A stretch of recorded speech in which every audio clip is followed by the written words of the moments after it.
Ahí está.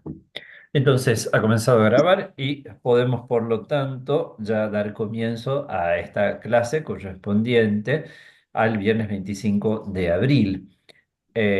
Como primera cosa, para que nos ubiquemos, vamos a dar una repasadita de lo que estamos compartiendo por la pestaña correspondiente a la unidad 2 de nuestro curso, eh, en el que vemos los temas que corresponden a esta unidad 2. Nos toca ahora desarrollar el tema de la inteligencia.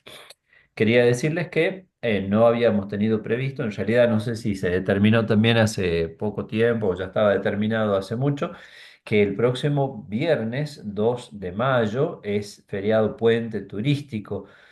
Por lo tanto, no vamos a tener clase ese día, pero para que no nos atrasemos, yo voy a grabar la clase en algún momento que pueda hacerlo y la voy a subir a la clase, ¿no? Perfecto. Así que, bueno. Ahí tendremos la clase correspondiente a la afectividad y a la voluntad. La que nos corresponde a hoy es la clase que se refiere a la inteligencia, así que ya enseguida vamos a empezar con eso.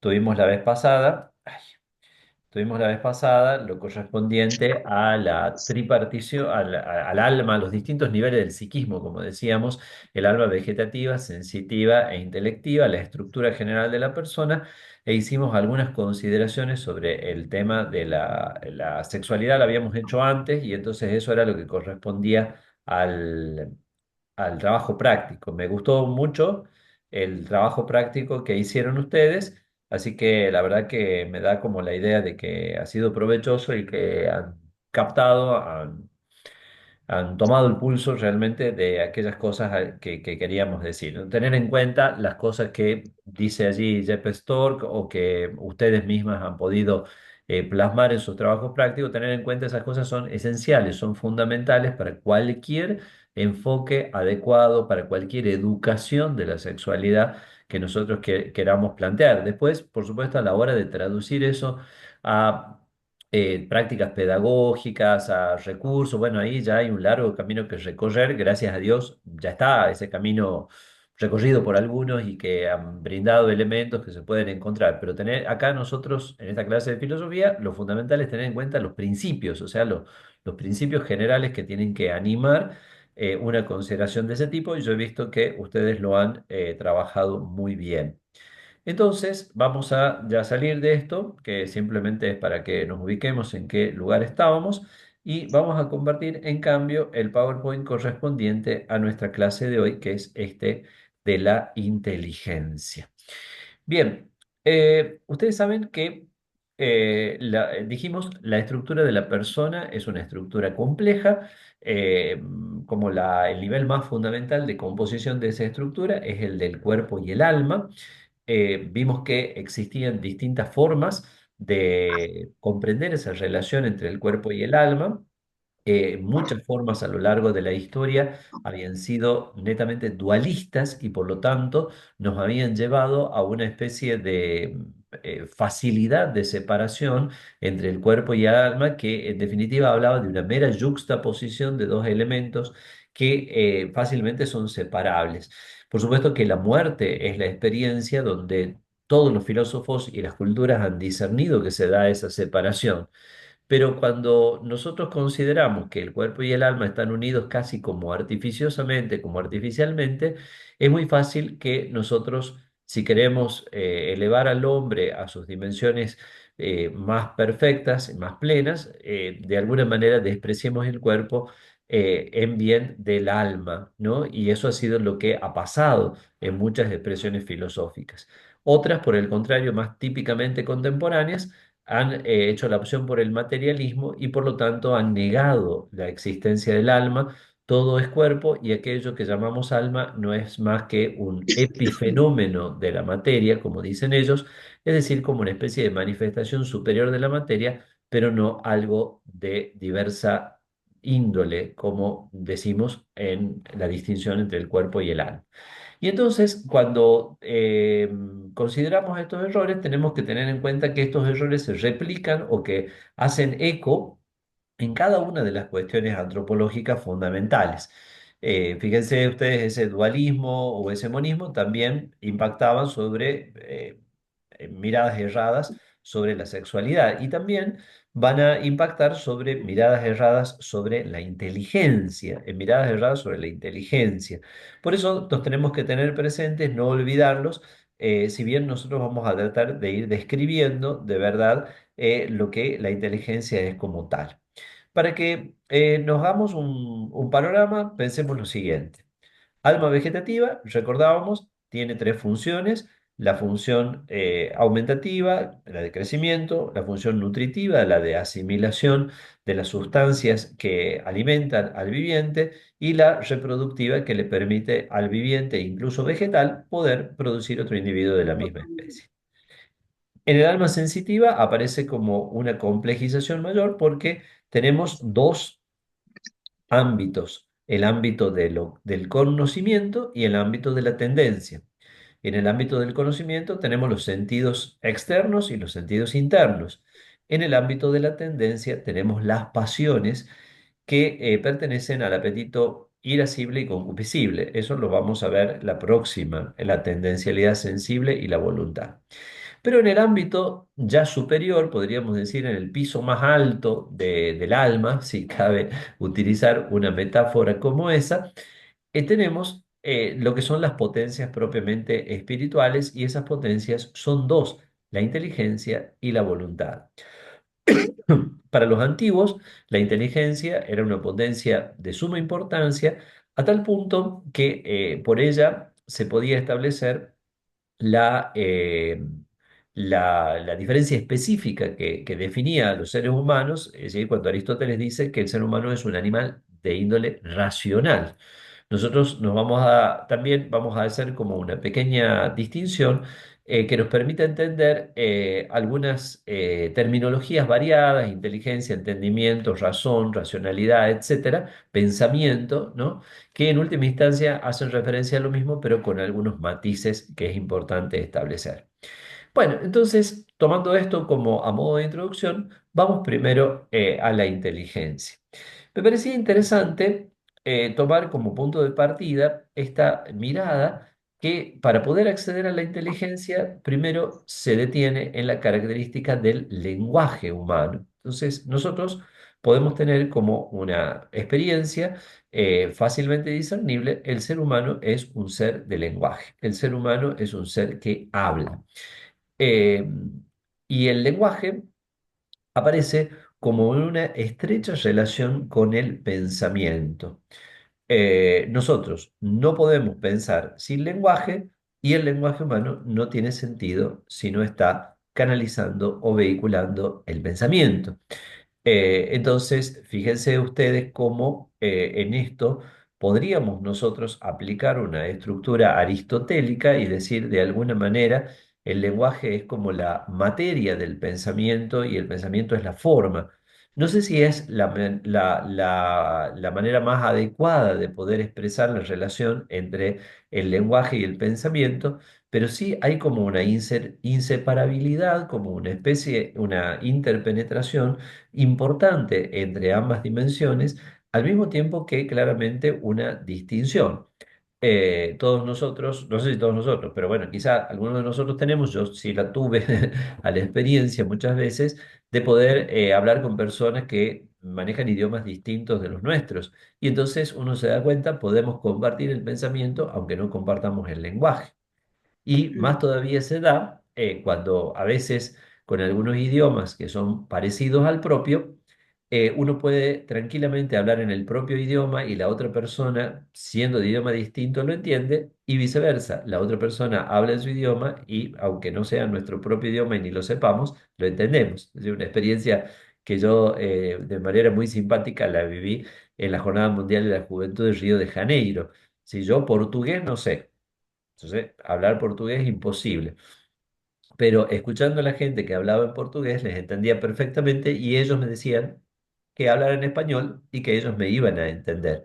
Entonces fíjense ustedes cómo, a pesar de que el pensamiento y el lenguaje son inseparables, sin embargo en el pensamiento hay como una especie de plus, porque evidentemente el pensamiento no queda limitado pura y exclusivamente a una determinada expresión del lenguaje. Por eso nosotros podemos ir como estableciendo algunas de las características del lenguaje humano. Por un lado, el lenguaje humano es natural en el sentido de que todos nosotros naturalmente desarrollamos la capacidad de hablar y es como que si no se desarrollara esa capacidad de hablar, resultaría imposible que pudiéramos llegar a expresar lo que tenemos interiormente asumido por la inteligencia. Pero al mismo tiempo, el lenguaje humano, por el hecho de ser natural, no quiere decir que sea como una mera expresión de un instinto o un mero desarrollo de alguna potencia natural entendida en sentido naturalista. Necesita el desarrollo de las capacidades intelectuales de la persona. El lenguaje animal, fíjense ustedes, normalmente es, como se suele decir, icónico, es decir, expresa como una relación simple y directa entre el signo y el mensaje.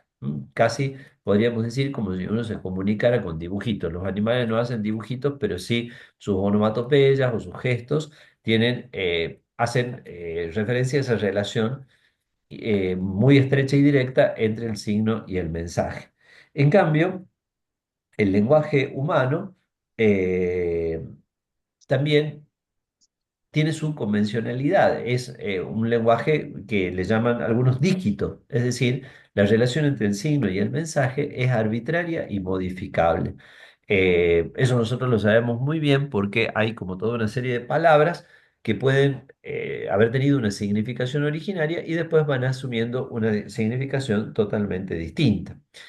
Por eso mismo, porque el lenguaje humano es convencional, porque las relaciones que se pueden establecer entre los signos y los mensajes son virtualmente infinitas, nosotros podemos decir que el lenguaje humano tiene un carácter ilimitado. Eh, y entonces, a partir de este carácter ilimitado del lenguaje, nosotros podemos también descubrir que la dimensión intelectual que sustenta al lenguaje humano tiene igualmente ese carácter ilimitado. El pensamiento humano tiene un carácter infinito, virtualmente infinito.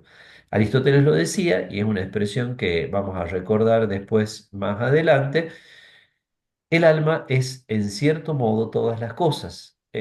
Santo Tomás lo decía en latín, anima quodam modo omnia. Entonces, tiene la capacidad de asumir formas virtualmente ilimitadas. ¿Mm?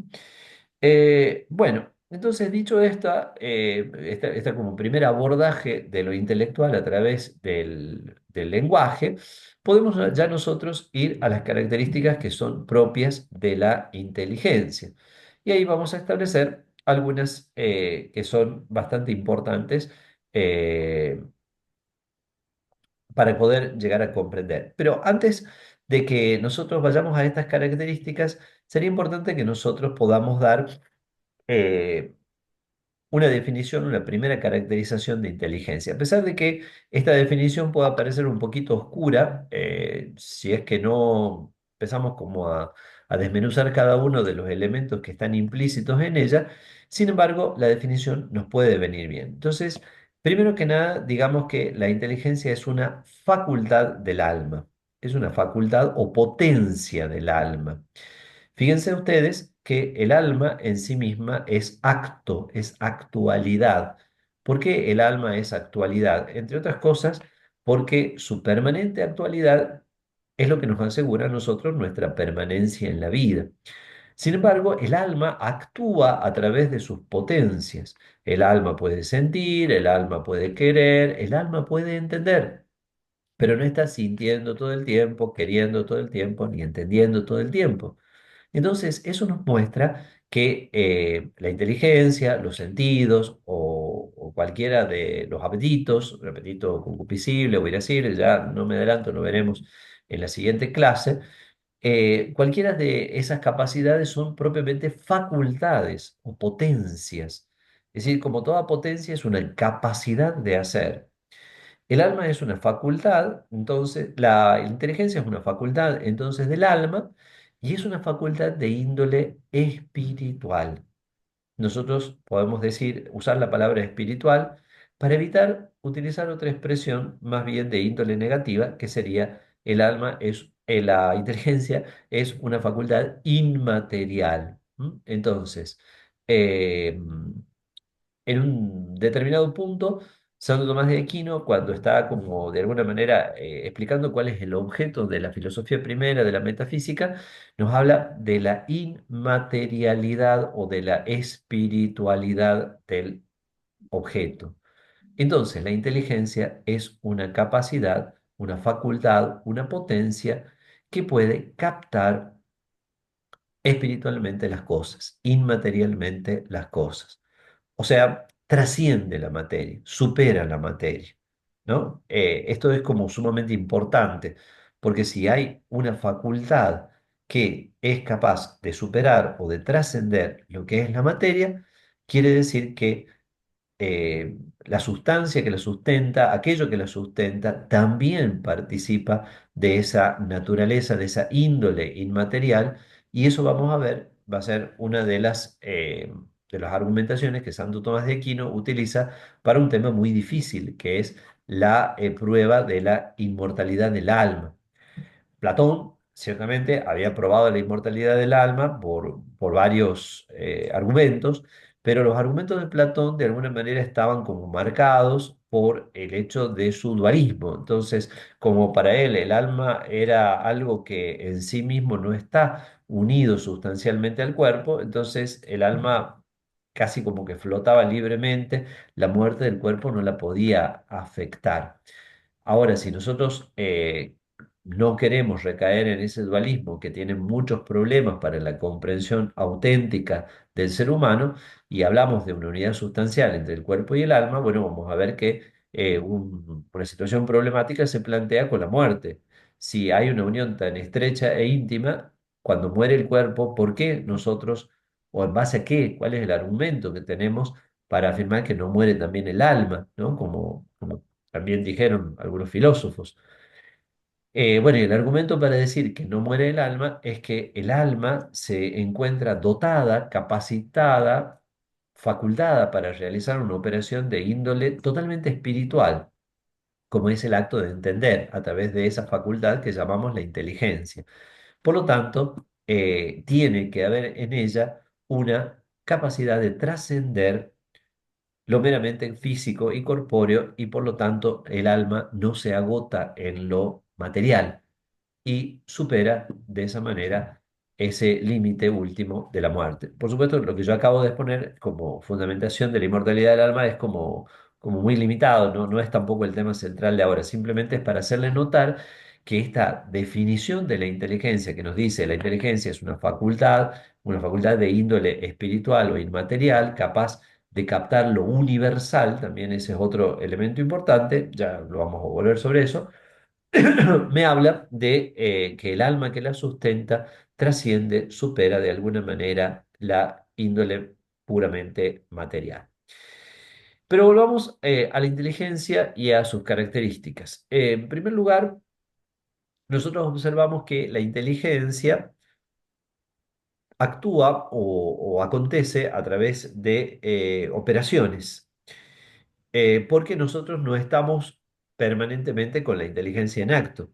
Cuando yo estoy durmiendo, cuando estoy, no sé, distraído, cuando estoy, no sé, choqueado por alguna cosa, cuando estoy inconsciente porque, no sé, porque perdí los sentidos, porque me desmayé, evidentemente no estoy ejercitando la inteligencia. Cuando estoy sumamente absorbido por una pasión, por el placer o el miedo, esto los filósofos antiguos lo tenían muy claro, entonces no estoy ejercitando la capacidad de entender. Es muy difícil, por ejemplo, estudiar para un examen cuando uno, supongamos, está bajo el influjo de un intenso dolor, temor, o también incluso, podemos decir así, placer, ¿no? Uno se distrae totalmente.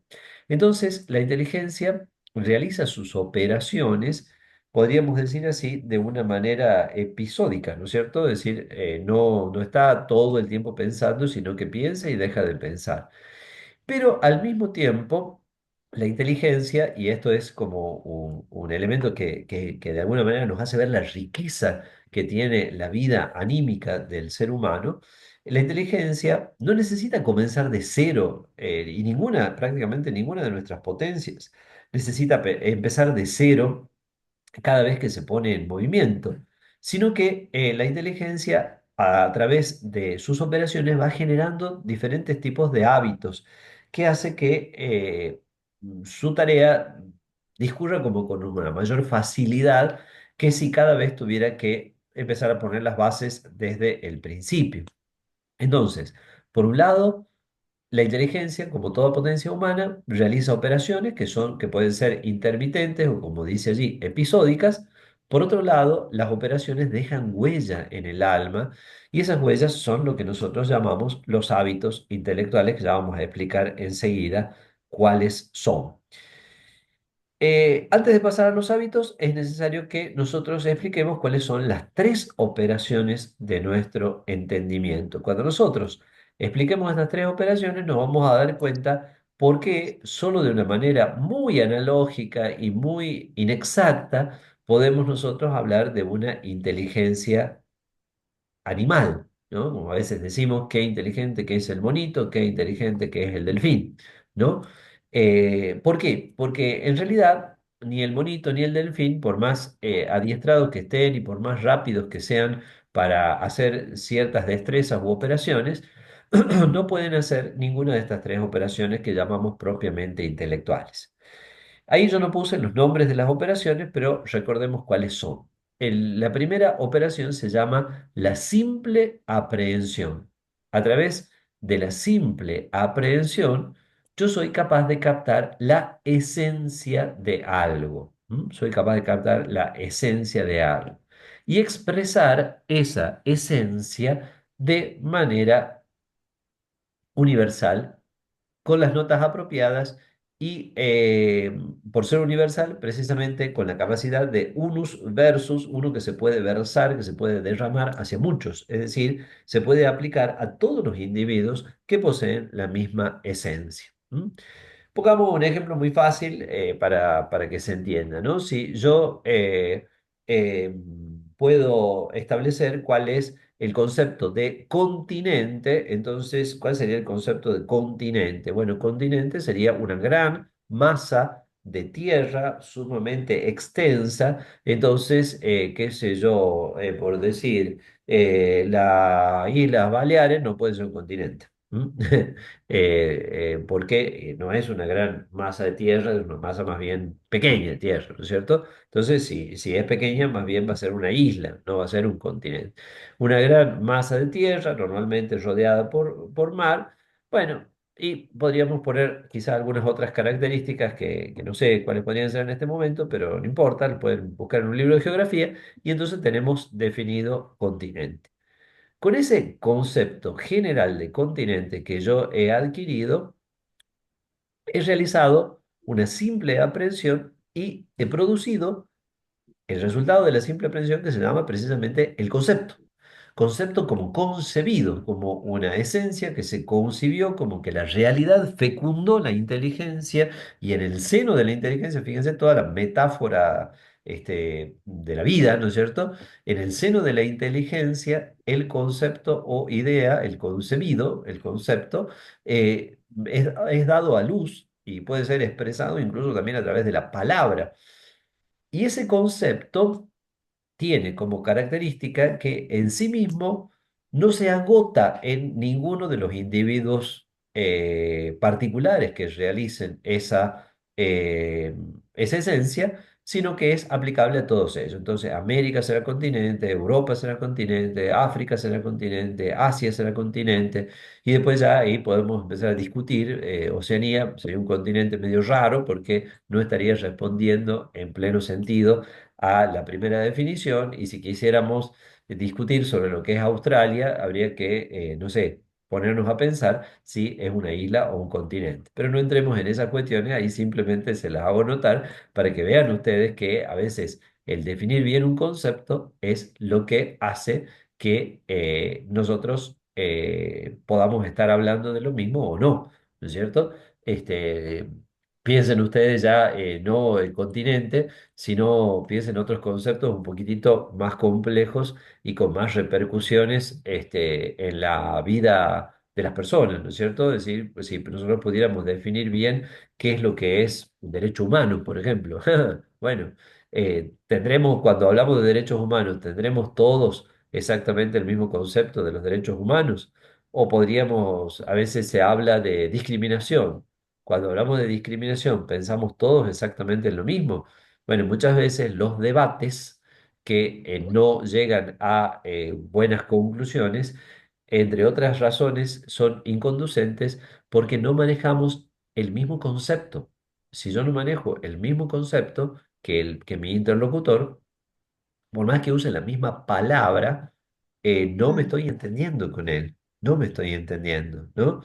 Entonces, bueno, podemos hablar de la felicidad, por ejemplo, y vaya uno a saber si el concepto que yo, cura católico e individuo un poco aburrido, tengo de la felicidad coincide con el concepto de felicidad que tiene otro ser que tenga ideas, pensamientos, estilos de vida y creencias totalmente distintas a las mías, ¿cierto? Entonces, capaz que podemos hacer un debate sobre la felicidad y primero tendríamos que tratar de ver si mínimamente tenemos el mismo concepto de felicidad, porque si no, el debate sobre la felicidad va a ser un diálogo sobre de sordos, ¿no? Entonces, fíjense lo que pasa con la primera operación intelectual, la simple aprehensión que produce los conceptos o ideas. Qué importante que son las definiciones. Qué importante que son las definiciones. A veces hay gente que cuando habla no quiere definir. Y si no quiere definir lo que está diciendo, en el fondo no se sabe de qué habla. Y ahí tenemos un problema, ¿no? La definición precisamente me expresa el concepto universal y me dice a mí, esto vale para todos los individuos de la misma especie. ¿Mm? Entonces, eh, si yo defino, qué sé yo, persona como un individuo que pertenece a la especie humana, entonces es persona el no nacido, es persona el embrión que está congelado en un laboratorio, y ahí ya estamos en problemas, ¿eh? Porque ya las consecuencias éticas de todo eso empiezan a ser bastante importantes y eh, discutidas por otras concepciones, digamos así, u otras visiones de la vida o de la ética. Entonces, fíjense la importancia que tienen los conceptos. La segunda operación intelectual es el juicio por la cual se unen los conceptos y en la unión de los conceptos se expresa el ser y la verdad de las cosas. No vamos a entrar en detalle porque eso correspondería a otras disciplinas, más bien a la lógica o a la nociología, pero la segunda operación es el juicio donde se expresa la verdad, ¿no? Entonces yo digo, América es un continente, dado que yo sé lo que es América y que tengo la definición correcta de continente, entonces expreso la verdad, en ese caso por medio de una afirmación, de un juicio afirmativo. También puede ser mediante un juicio negativo. Puedo decir, no sé, las Malvinas no son un continente, ¿no? Son islas. Entonces, mediante un juicio negativo, también expreso la verdad. Y si yo dijera, no sé, qué sé yo, Córcega es un continente, expresaría falsedad porque el individuo Córcega, que como ustedes saben es una isla que pertenece a Francia, está en el Mediterráneo, eh, no realiza la esencia contenida en el concepto continente. Fíjense como dije, no realiza la esencia contenida en el concepto continente. ¿No? Entonces, yo digo, por ejemplo, eh, los seres humanos son los únicos sujetos pasibles o susceptibles de tener derechos, ¿no es cierto? Los seres humanos, o si quieren ustedes, las personas físicas o las personas jurídicas, ¿no? Entonces, resulta que viene un juez de no sé qué ciudad, creo que de Mendoza, y te dice que la mona Simona, la mona Simona tiene derechos y hay que liberarla, no se llamaba Simona, pero suena como un versito, la mona Simona. La mona Simona tiene derechos y hay que liberar a la mona Simona del cautiverio y entonces todo una larga sentencia sobre los derechos de la mona Simona. Y mire, señor, usted está usando abusivamente la palabra derecho, porque derecho es algo que le compete solo a la persona física o jurídica. Ahora, si usted quiere atribuir derecho a todo, bueno, derecho tiene hasta la piedra de que yo no la pise, entonces, ¿a dónde vamos a llegar con eso? ¿No? O derecho tiene la planta de que yo no le corte una rama, porque la rama, no sé, capaz que, porque necesito un poco de leña o porque la rama molesta. ¿M? Entonces, ya estamos, fíjense, cuando los conceptos están mal definidos o no definidos, los juicios empiezan a complicarse. La tercera operación intelectual es el razonamiento. El razonamiento es aquella operación del intelecto por el cual se discurre de un juicio a otro. Los juicios se van encadenando unos a otros para poder obtener nuevos conocimientos. Entonces, simple aprehensión, juicio y razonamiento. Decíamos recién que las operaciones que la inteligencia efectúa derivan en hábitos intelectuales. Los hábitos intelectuales pueden ser de distinta índole. Nosotros no tenemos tiempo ahora de detenernos en todos ellos. Hay uno que es muy importante que se llama el hábito de los primeros principios. ¿Mm? Es imposible que algo sea y no sea al mismo tiempo y bajo el mismo concepto, el principio de no contradicción. Todo lo que es, y lo que no es, el principio de identidad y otros principios lógicos que tenemos nosotros metidos como hábito intelectual. Pero después hay otros hábitos intelectuales, como por ejemplo el hábito de la ciencia. Por ejemplo, cuando yo conozco una determinada disciplina, pongamos por caso la matemática, y yo sé cómo realizar las operaciones, lo tengo de manera habitual. Entonces, si a mí me dan un ejercicio matemático, para que fuera para mí, hablo por mi persona, tiene que ser uno más o menos sencillito, porque si ya fuera muy difícil y con logaritmo o con cosas raras así, ya no lo sabría resolver. Pero si me dan uno más o menos sencillito, como por ejemplo decir x más 5 igual a 8, yo ya sé cómo se hace para determinar el valor de x, ¿no es cierto? Y creo que cualquiera de ustedes también lo sabría. Bueno, entonces, ¿por qué lo sabemos? Porque tenemos un hábito intelectual, el hábito de la ciencia, o en cualquier otra rama del saber donde nosotros estemos más o menos preparados o hayamos estudiado un poco y guardamos esos conocimientos, tenemos el hábito de la ciencia. El hábito de la sabiduría corresponde a las primeras o últimas causas de todas las cosas. Primeras si las consideramos en el orden del ser, últimas si las consideramos en el orden de nuestro trabajoso ascenso hacia los principios del conocimiento, el hábito de la sabiduría. Y después están los hábitos prácticos, que no vamos a entrar en eso ahora por razón de tiempo, simplemente mencionemos el primer principio práctico, llamado con la palabra de origen griego sindéresis, que significa el hábito del primer principio práctico que dice hay que hacer el bien y evitar el mal. Ustedes podrán decir, se mató pensando, o tantos años estudió para enseñarnos eso, que hay que hacer el bien y evitar el mal. Esa es lo que usted enseña en ética, para eso gastó tantos años en la universidad. Bueno, está bien, sí, parece muy obvio, pero es precisamente aquello que está a la base de todo razonamiento moral. Si no se tiene ese principio, no hay ningún razonamiento moral. Si no hay diferencia entre el bien y el mal, no hay ningún razonamiento moral. Y eso vemos que lamentablemente a veces por ahí puede darse, ¿no es cierto? Que parezca ya no existir una diferencia entre el bien y el mal. Cuando algunas filosofías dicen hay cosas que son buenas pero no son rectas y hay otras cosas que son, aunque sean malas, son justas y ya empiezan con una manipulación del lenguaje de ese tipo, nos damos cuenta de que por ahí no es tan descabellado volver a recordar el primer principio práctico, ¿no? Después, como hábito intelectual, tenemos también el arte, eh, como hábito práctico del hacer y la prudencia, la prudencia.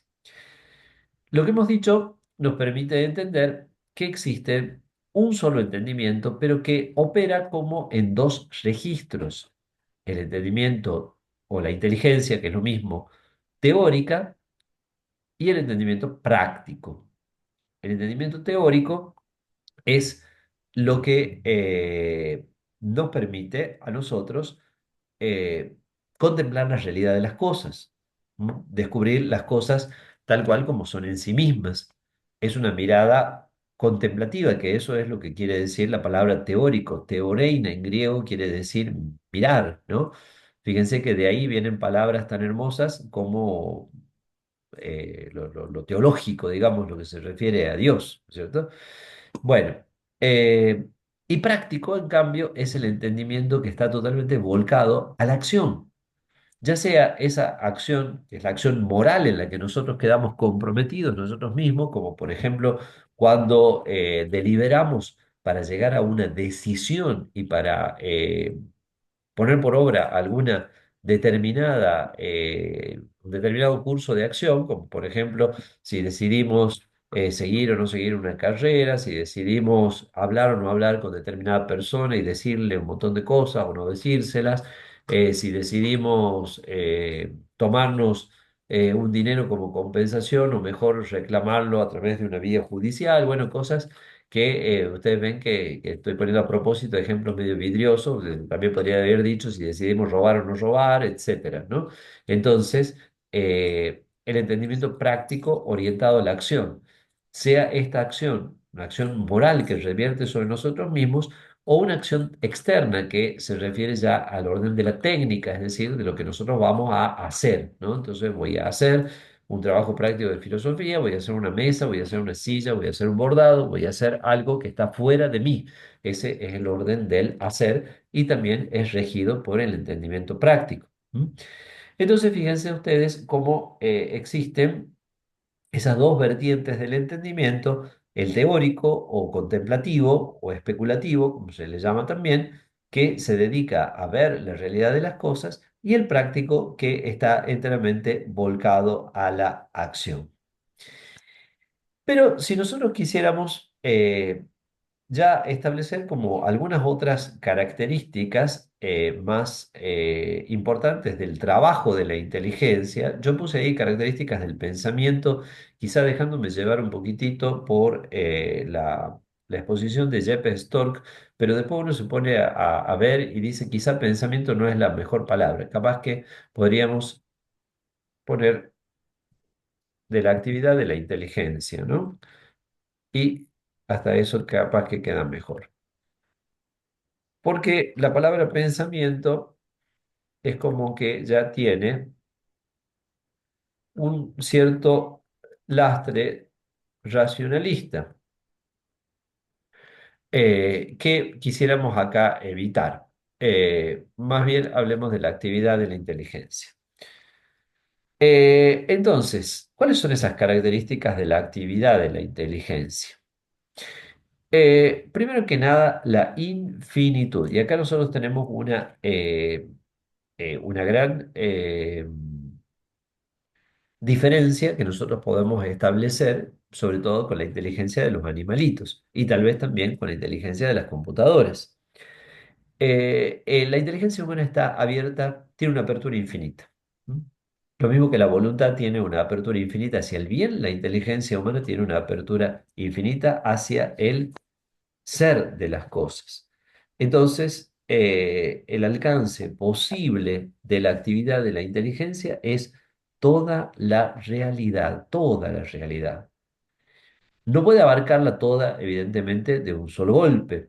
Por eso nosotros hablamos de la inteligencia como una potencia que en su modo de actuar recibe el nombre de razón. ¿Cuál es la diferencia entre inteligencia y razón?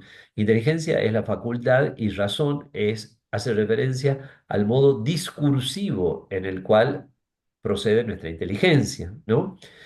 Eh,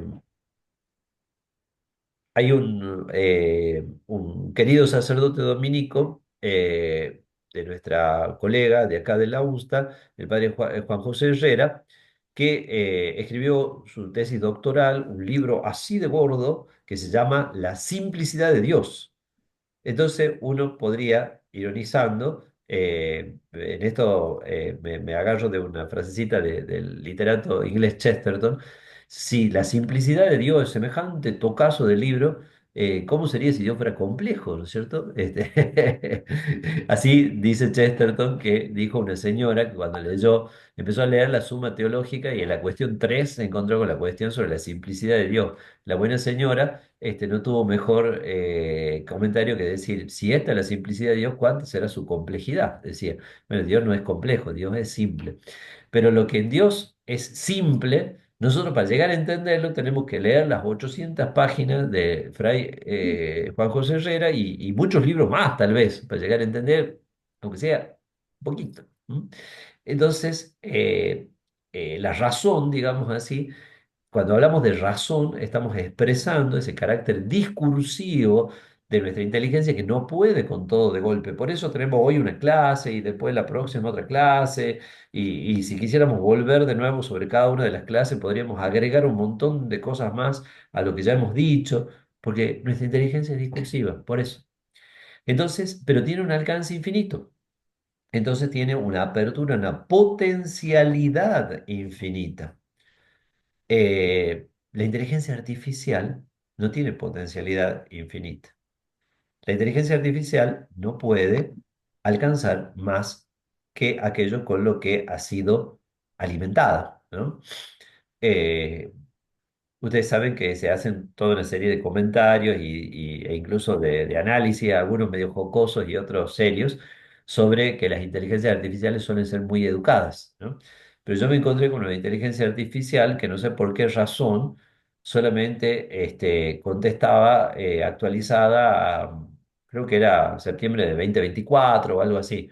Y entonces me da, no sé, como dos veces le pregunto algo y me dice, bueno, pero estos datos son solo hasta septiembre. No puedo contestar después después de tal fecha. No puedo decirte nada después de tal fecha. Entonces yo tenía que decirle, pero qué tonta que sos. ¿Sí? Ya me pacienté, ¿viste? Ya le iba a decir, ¿cómo no va a poder contestar después? Bueno, eso muestra que la inteligencia artificial llega a un cierto nivel, llega solamente a elaborar los datos con los que ha sido alimentada.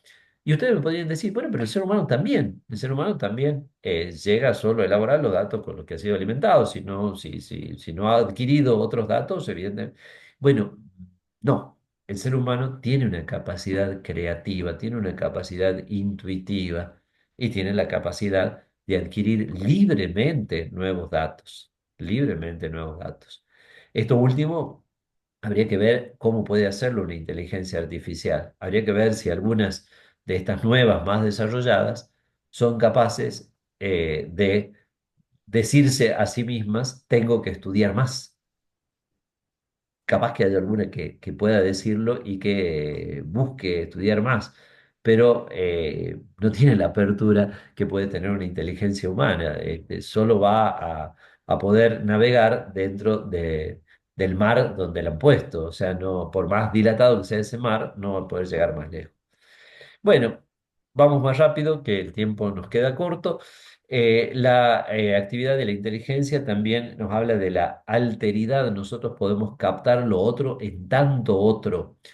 Los seres vivos asimilan cosas, los vegetales asimilan nutrientes, los animales pueden sentir con los sentidos, pero descubrir que el otro es otro, el otro en tanto otro, eso es propio de la inteligencia. La inteligencia también es capaz de establecer un mundo y de generar un mundo, un pequeño universo, ¿no es cierto? Y establecer propios mundos en los cuales se va como generando un orden limitado de cosas, ¿no es cierto? Entonces podemos entender el gran universo y también podemos entender pequeños mundos donde existen lógicas determinadas. La inteligencia es reflexiva. Esta característica de la actividad de la inteligencia es muy interesante porque el animal no la puede hacer.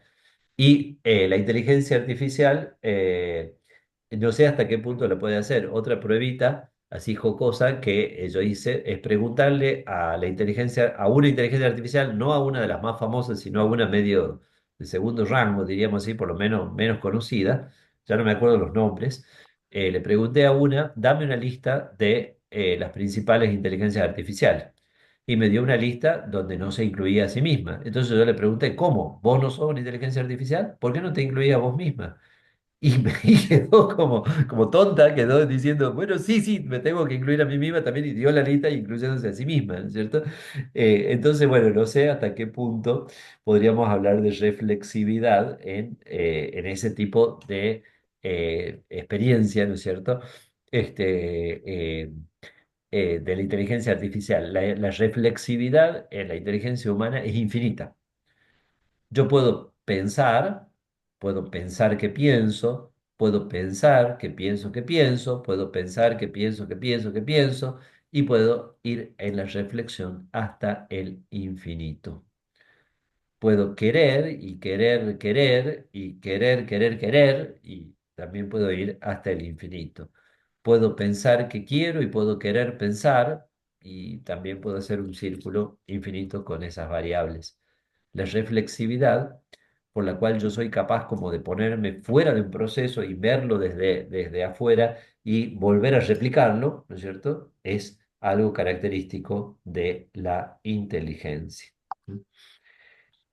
La inmaterialidad la explicábamos recién porque es la captación de aquellos rasgos esenciales de las cosas que están como abstraídos de la materia. Por ejemplo, yo puedo saber lo que es un perro, un gato, una mesa, una silla, y no necesito tener la madera de la mesa o de la silla o la carne, los huesos y los pelos del perro o del gato para poder entenderlos. Es decir, capto inmaterialmente incluso lo material, aun cuando al mismo tiempo siempre estoy volviendo a la sensibilidad.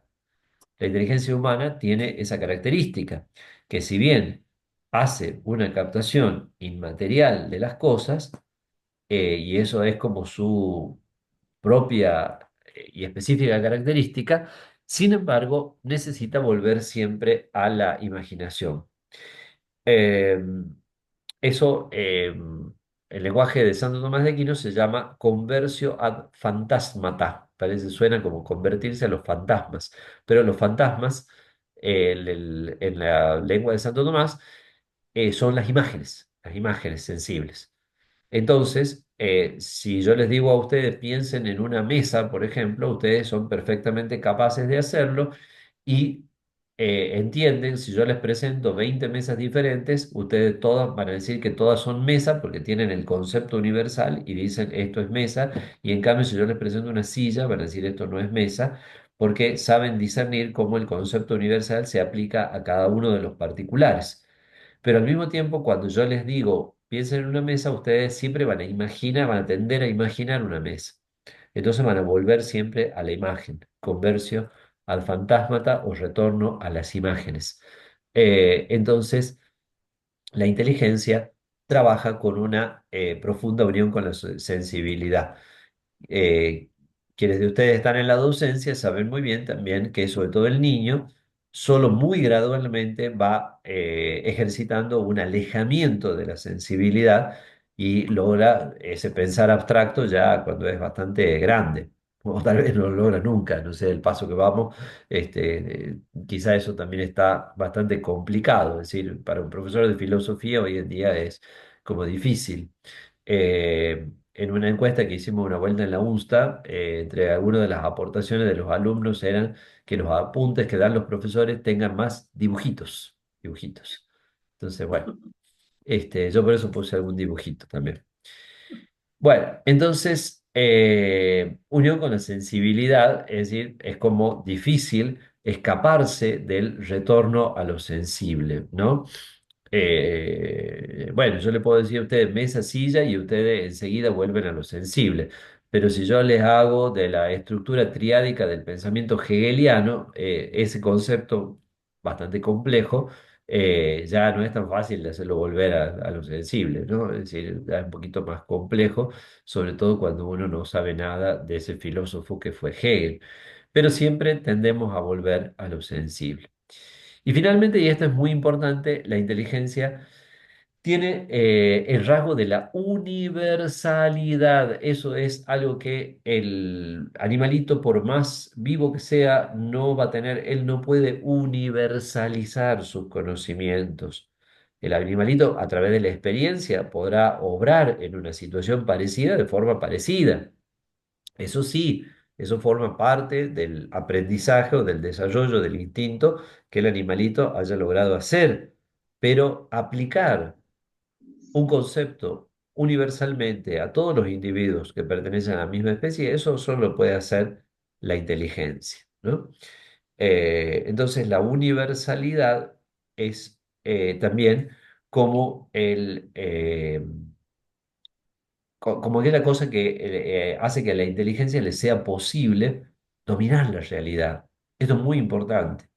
Eh, eh, yo ya puedo saber, porque ya lo estudié, supongamos, que todas las veces que haya tales y tales síntomas, yo aplico tal remedio. Pero ya no lo sé simplemente por experiencia, sino lo sé porque universalmente yo sé que tal fármaco cura tal enfermedad. ¿M? Entonces, cada vez que esté esa enfermedad, yo ya puedo aplicar ese fármaco. La universalidad de la actividad de la inteligencia le permite dominar el mundo.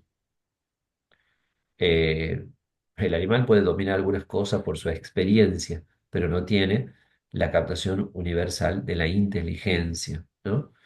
La inteligencia, entonces, al ejercitarse universalmente, puede dominar el mundo. Vamos a lo último y veamos las posibles expresiones del conocimiento. Esto ya lo tomé del texto de Juan Manuel Burgos, eh, porque el conocimiento es, casi diríamos, el producto típico de la inteligencia. Hay dos metáforas. Una, la del conocimiento como luz. Muchas veces se la utiliza, ¿no? En la Biblia aparece muchas veces. El conocimiento es como una iluminación, como encender una luz. Cuando yo conozco algo, es como que prendiera una luz en una habitación oscura y empiezo a ver las cosas. Pero esa metáfora de la luz es un poquito limitada porque solamente hace referencia a lo objetivo.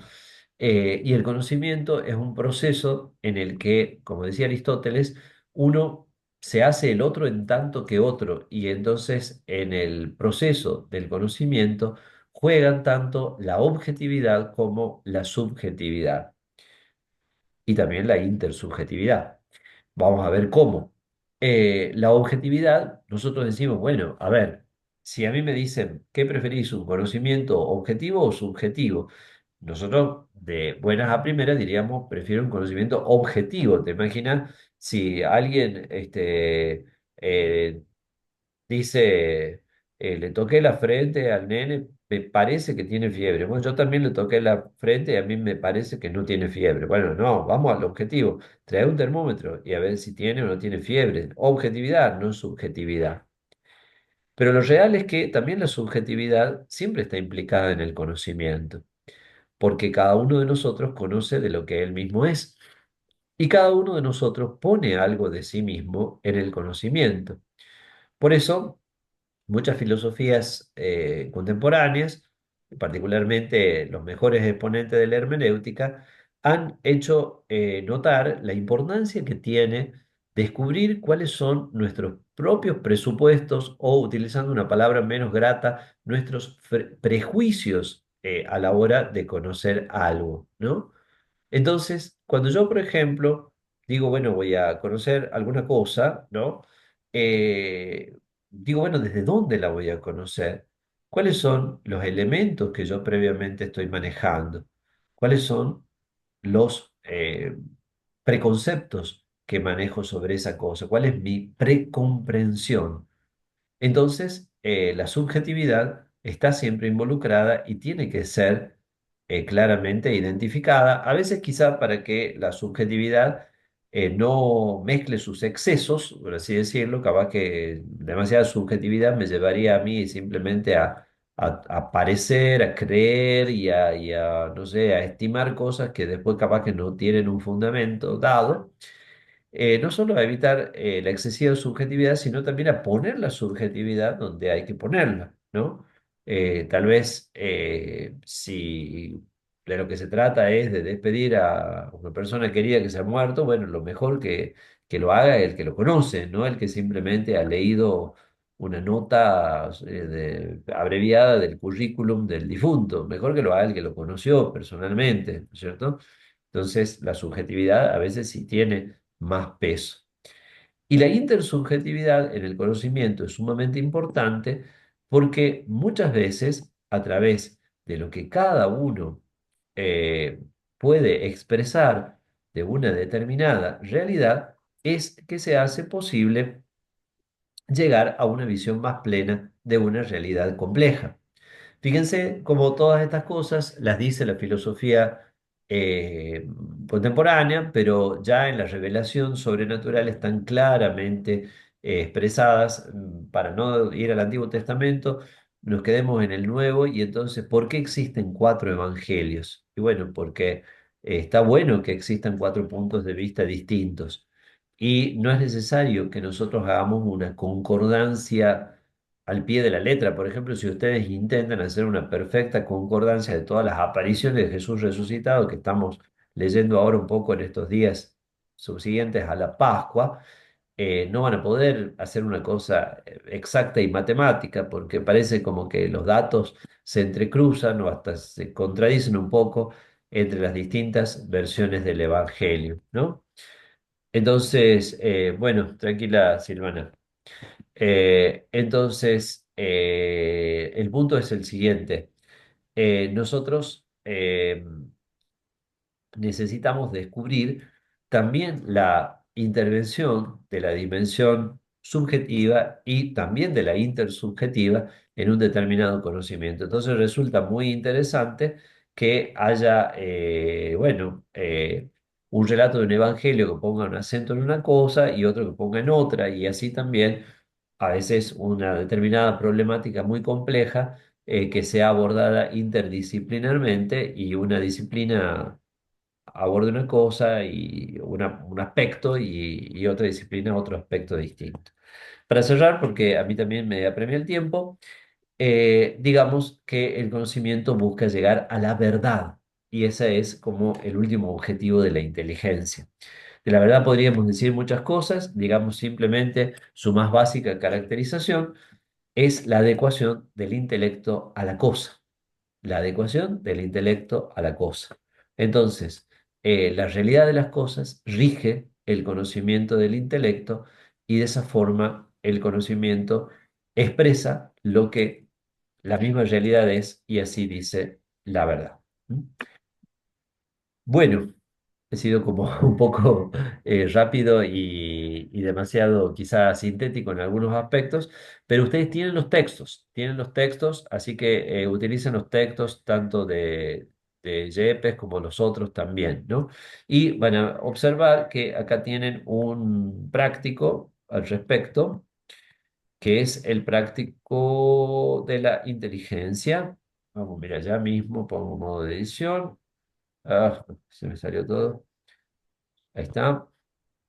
Unidad 2,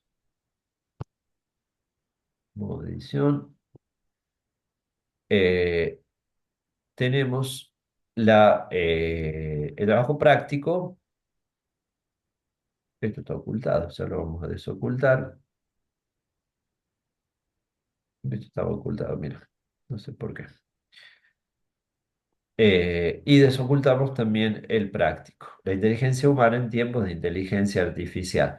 Fíjense ustedes, tienen el documento sobre inteligencia artificial, ustedes lo pueden encontrar con esas palabras, Antigua et Nova, y responder dos preguntitas. Ese va a ser entonces el práctico. Ahí los numeritos, no hay que leer el documento entero, pueden leerlo entero si quieren, pero los numeritos específicos son los que se mencionan ahí, y entonces pueden contestar esas preguntas.